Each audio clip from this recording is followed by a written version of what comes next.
हे देवी, माघ महात्म्य के 17वें अध्याय का पठन मैं शुरू कर रहा हूँ।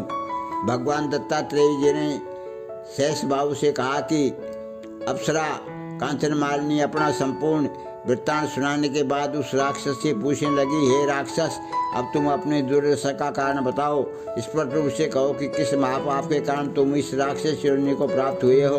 राक्षस बोला, हे देवी, अपने पूर्व जन्म में मैं काशी में वेद पाठी ब्राह्मण था। पवित्र काशी में उत्तम ब्राह्मण कुल में मेरा जन्म हुआ था।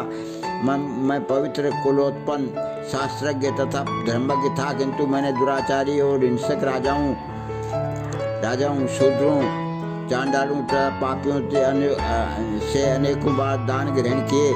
इतना ही नहीं, मैंने पवित्र काशी नगरी में अनेकों पाप भी किए। मैंने स्वयं को पात्रों को से दान लिया, परंतु स्वयं कोई धर्म का कार्य नहीं किया। इसी कारण मृत्यु के पश्चात मुझे घोर नरकों की प्राप्ति हुई। मैंने पवित्र धाम काशी में पापी जीवन बिताया था, अतः मैं अनंत काल तक नरकों में यातनाएं भोगता रहा। अपने पूर्व जन्मों के हाल बतलाते हुए राक्षस ने आगे कहा, हे देवी, नरकों के भीषण दुखों को भोगने के पश्चात 2 बार गिद्ध के रूप में, 3 बार व्याघ्र के रूप में, 2 बार सर्प के रूप में, 1 बार उल्कू के रूप में तथा 9वीं बार शुकर योनि में भी मेरा जन्म हो चुका है।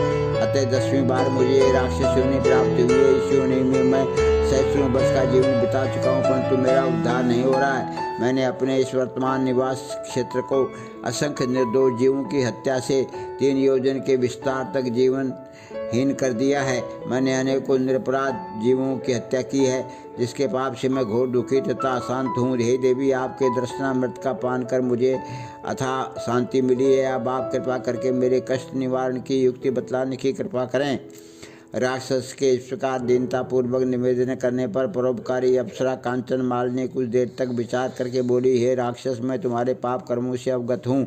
तुम्हारे कष्ट निवारण की युक्ति मेरे ध्यान में आ गई है। मैं तुम्हें अपने अगणित माघ स्नान के फलों का कुछ अंश दान करूँगी। इससे निसंदेह तुम्हारी मुक्ति होगी।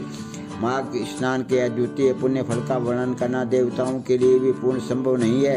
हे राक्षस, इस पुण्य फल का मुझे स्वयं अनुभव है, इसलिए मैं तत्काल तुम्हें अपने माघ स्नान का फल दे रही हूँ। इसके पश्चात कांचन मालिनी ने अपने वस्त्र निचोड़कर तथा हाथ में जल लेकर संकल्प कर अपने माघ स्नान का फल उस राक्षस को दान कर दिया।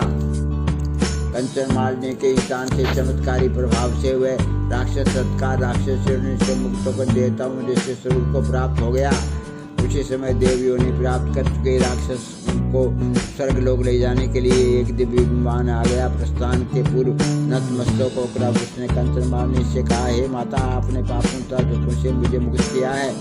अब मैं ऐसे शुभ कर्मों का वर्णन आपके पवित्र वाणी द्वारा सुनना चाहता हूँ, जिनको करने से सदैव के लिए नरक यातना से मुक्ति मिल जाती है। दिव्य शरीरधारी राक्षस द्वारा निवेदन करने पर कांचन मालिनी ने उसे उपदेश देते हुए कहा, हे सौम्य, स्वप्न में भी जीव हिंसा नहीं करनी चाहिए, काम को वश में रखना चाहिए तथा कभी भी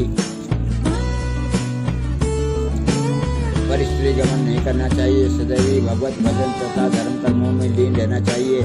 पर छिद्रान्वेषण तथा परनिंदा से मुक्त होकर सदैव सत्य संभाषण करना चाहिए। तुम्हारे स्नेह और श्रद्धा के वशीभूत होकर मैंने तुम्हें जो धर्म उपदेश दिया है, इसे सदैव ध्यान में रखकर मनसा वाचा कर्मणा धर्म लीन बने रहना तथा भगवत भजन करते रहना, इसी में तुम्हारा कल्याण निहित है।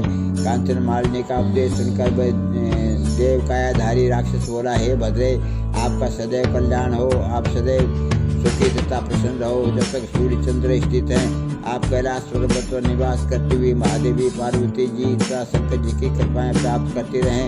ऐसा कहकर वह देव कायाधारी राक्षस विमान पर बैठकर देवलोक को चला गया था। अप्सरा कांचन मालिनी भी आकाश मार्ग से कैलाश पर्वत पर चली गई। हे राजन, जो भी श्रद्धालु इस अध्याय का भक्ति पूर्वक पाठ करेंगे अथवा सुनेंगे, वे समस्त पापों और संतापों से मुक्त होकर सदगति को प्राप्त करेंगे। उनको सपने में भी कोई दुख नहीं होगा और प्रेत बाधा से मुक्त होकर जीवन पर भर धर्म लीन बने रहेंगे। बोलो माघ महात्म्य के 17वें अध्याय की जय। हे देवी, मैंने माघ महात्म्य के 17वें अध्याय का पठन तुम्हारे सामने किया है, इसको ग्रहण करना।